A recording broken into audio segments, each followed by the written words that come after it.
Ciudadana. ¿Cómo está, senador? Buenos días, bienvenido. Le saluda Erika García. Buen día, espero que se me escuche bien. Un saludo para todos ustedes. Bien, sí, se le escucha perfectamente. Senador, por favor, en esta ocasión hablemos acerca de la coyuntura política y económica del país, bueno, por la que vamos atravesando momentos difíciles en cuanto a la economía. Antes, el día de ayer, Comunidad Ciudadana ha afirmado que no dará el 2/3 para candidatos al órgano judicial y han presentado un proyecto de ley de selección. ¿En qué consiste este proyecto de ley? ¿Cuál es su alcance y cuál es su objetivo principalmente? A ver, es un proyecto que básicamente lo que indica es de que antes de aceptar candidaturas a la comisión mixta que es encargada de valoración de los posibles candidatos, sean los departamentos a través de 7 representantes generar un consejo y a través de ese consejo que está vinculado a las universidades, está vinculado al sector de prensa, está vinculado a diferentes instituciones, se pueda hacer una suerte de preselección. Una preselección para que aquellos que sean los hombres y mujeres que lleguen a esta comisión, que tiene control de 2/3 por parte del partido oficialista, el debate sea entre los mejores hombres y mujeres, ¿no? Para que después esto sea elegido en el plenario. O sea, esa es una suerte de prefiltro para que esos mejores hombres y mujeres puedan llegar a la selección y no sean solo candidatos de un solo partido político, con lo cual ya hemos visto el fracaso del manejo de la justicia estos últimos años. Bien, senador, hace un par de años también como bancada presentaron un proyecto de ley similar, pero ha sido rechazado esto. No, la anterior oportunidad fue un reglamento para ejercerlo en la comisión. Esto tiene un paso que adelanta la elección en las regiones.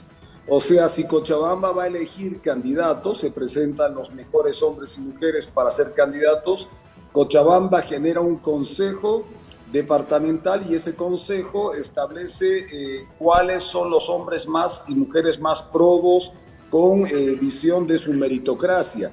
Y esos son los que llegan al Parlamento. Entonces, lo que intentas es hacer un filtro previo al que se maneja en el Parlamento, donde se presenta cualquiera y evidente la inmensa mayoría de los que ya llegan tienen ya una vinculación de orden político.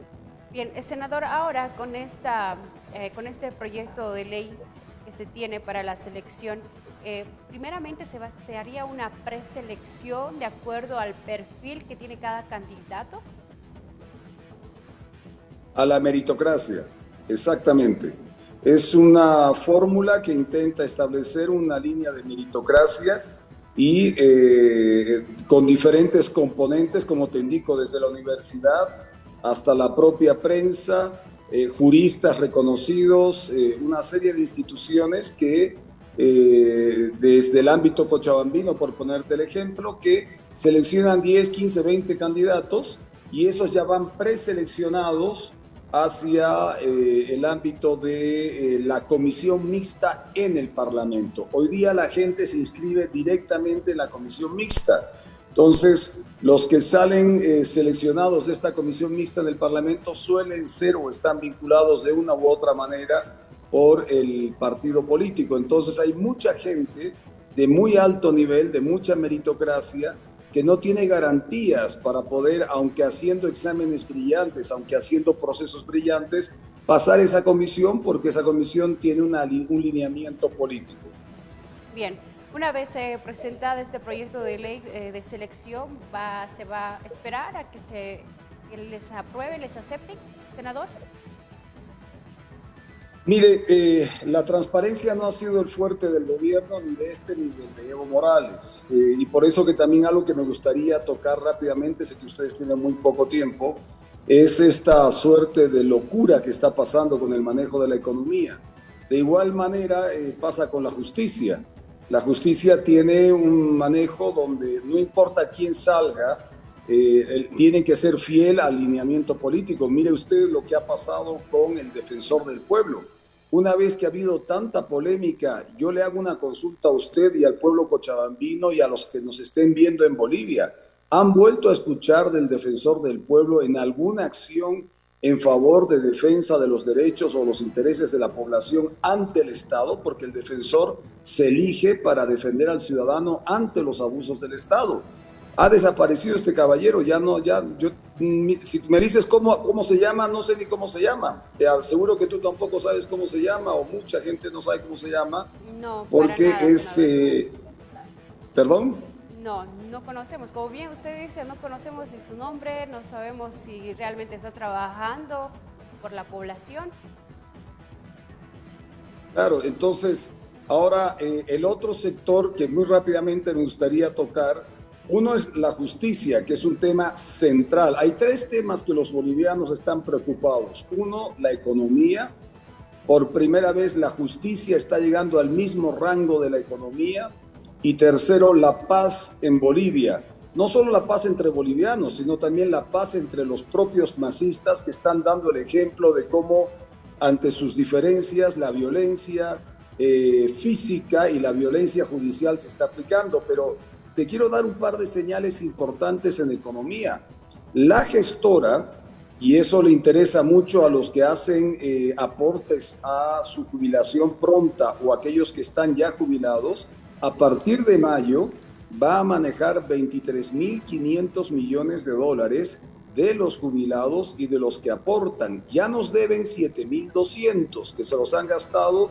Yo he hecho una petición de informe escrito y no sabemos en qué han gastado. Punto 2, el tema de los bonos soberanos. Los bonos soberanos que antes tenían un precio similar 1-1 con el dólar, había una diferencia del interés del 4.5. Hoy día por cada boliviano, o sea, por cada bono soberano que tenemos, vale 70 centavos a comparación del dólar. O sea, ya tenemos 30 centavos de diferencia por cada dólar que podría valer nuestro bono soberano. Tercero, el tema del Banco Central de Bolivia, esta locura del Banco Central de Bolivia de querer comprarle dólares porque le falta divisas a los exportadores. Tú sabes que el exportador lo que hace es vender su producto, como puede ser torta de soya a nivel mundial, y lo que trae del mundo es el hecho de los dólares. Bueno, hasta ahora la oferta del Banco Central para poder comprar dólares de estos exportadores solo ha llegado a 4.400.000, cuando ellos decían que en un mes y medio iban a tener unos 1.000 millones de dólares comprando a los exportadores. O sea que a este ritmo tardarían casi 4 años en conseguir 1.000 millones de dólares de los exportadores. Tercer aspecto, la ley del oro.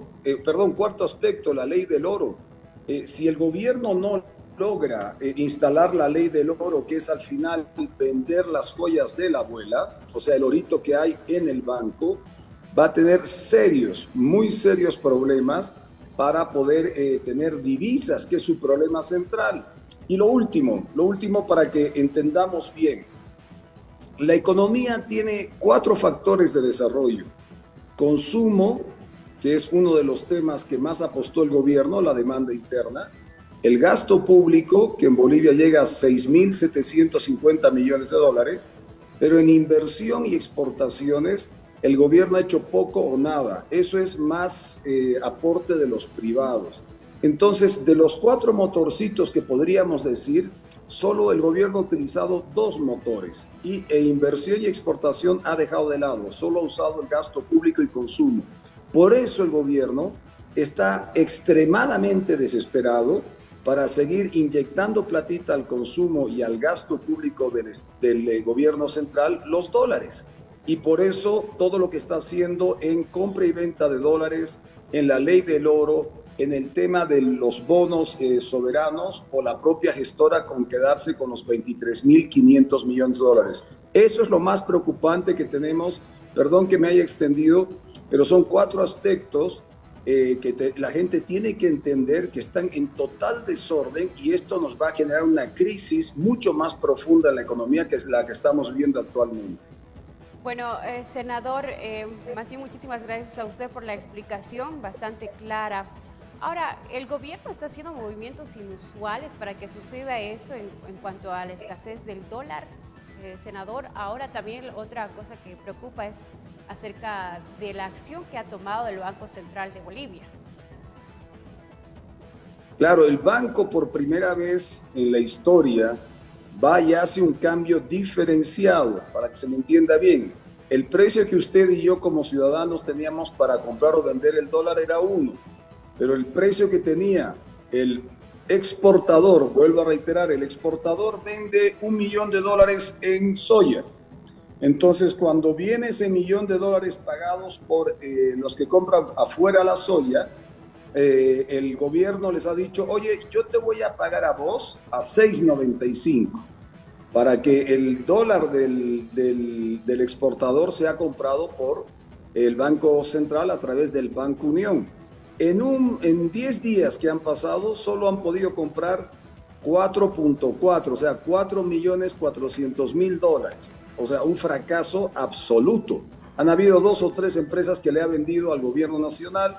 Porque claro, si tú te vas al librecambista, si te vas a diferentes instituciones, están pagando mucho mejor. El Estado puso una meta y todos han pasado por encima de la meta. Entonces, ¿eso qué ha generado?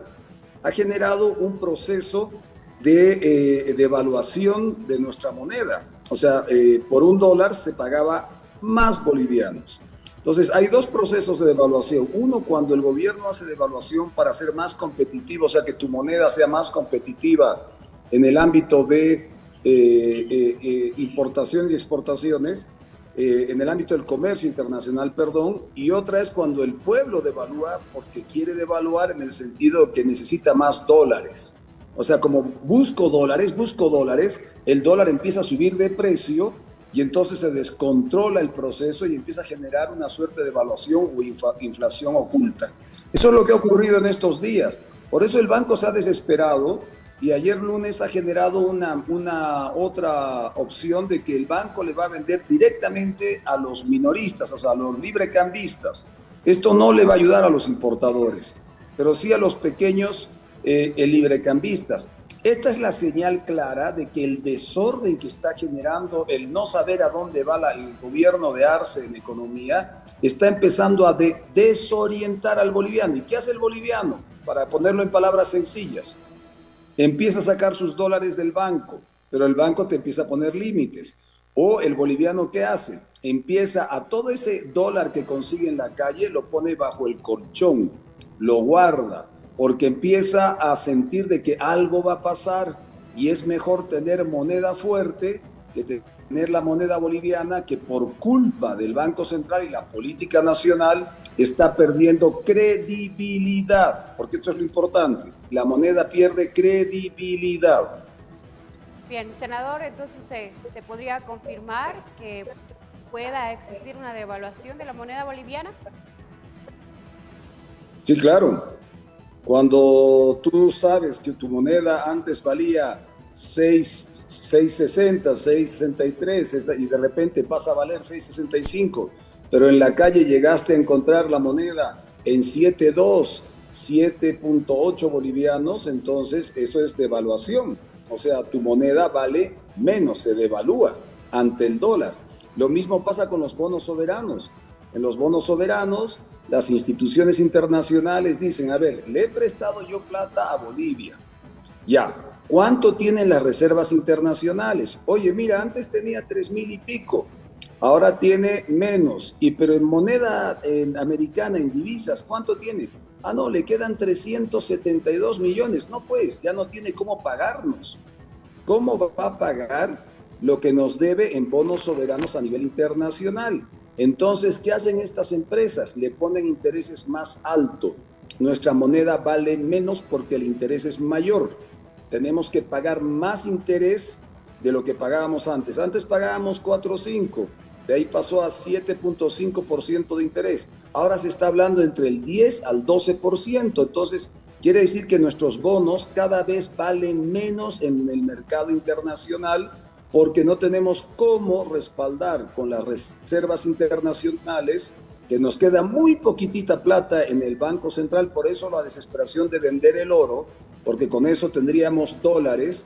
Entonces la gente afuera dice, oye, si no tiene con qué pagarme a futuro, tendré que poner mis garantías. ¿Y cuáles son las garantías? Poner mayor interés en el bono soberano. Bien, senador, el día de ayer las autoridades nacionales, tanto el presidente como el vicepresidente en los actos protocolares por el aniversario del Alto, en su discurso anunciaban de que en Bolivia no hay crisis económica, pero sin embargo hasta ahora como bolivianos no hemos recibido una información con certeza a lo que realmente está pasando y por parte de las autoridades competentes. Te pongo 3 ejemplos claros. Estoy seguro que mucha gente está guardando sus dólares bajo el colchón. 1. 2. La gestora. Cuando te quieres quedar con la plata de los ahorristas es porque tú no tienes plata como Estado. O sea, la gestora maneja 23.500 millones de dólares. Cuando te quieres quedar con la plata de los ahorristas, de los jubilados, sin haberle consultado, sin haberles preguntado, es porque no tienes plata. Y 3, cuando quieres vender las joyas de la abuela, que es el oro que está en lingotes hoy día en el Banco Central, es porque no tienes plata. He puesto 3 ejemplos sencillitos que la gente, más allá de las explicaciones que he dado, van a entender. Las joyas de la abuela, los ahorros de los jubilados y por último el tema de guardar la platita bajo el colchón, o sea, los dólares bajo el colchón. Esas son 3 cosas que están pasando en el país y está claro que es porque no tiene plata el gobierno para mantener ¿qué cosa? Este elefante blanco que se llama Estado Central y que gasta más plata de lo que podemos mantener los bolivianos. La culpa de todo esto es que tenemos un enorme Estado Central que ya no sabemos cómo pagar, no produce nada, reparte todo porque no produce, pero sí reparte. Y resulta que de alguna manera alguien tiene que pagar todas estas deudas y al final es el pueblo de Bolivia que paga las deudas y la gente hoy día tiene miedo sobre esas deudas que el Estado tiene. Bien, senador, muchísimas gracias por esta información realmente muy clara y entendible para que la población entienda sobre todo la situación económica por la que estamos atravesando. Muchísimas gracias, senador. Un placer como siempre. Hasta otra oportunidad. Gracias a ustedes y te pongo un ultimito ejemplo. Ustedes que son parte de un sistema universitario de comunicación, la inmensa mayoría de la universidad hace aportes a la futura gestora. Todos sus ahorros, todas sus jubilaciones, por ejemplo, ya no van a estar en tus manos, van a estar en manos de políticos que van a gestionar tu plata. Ese es un ejemplo muy clarito de lo que le está pasando a muchos sectores en el país para entender de lo que estaba intentando indicar antes, solo con un ejemplo como es el tema de la gestora y el ahorro de los jubilados. Muchas gracias, un cariño, gracias por el espacio.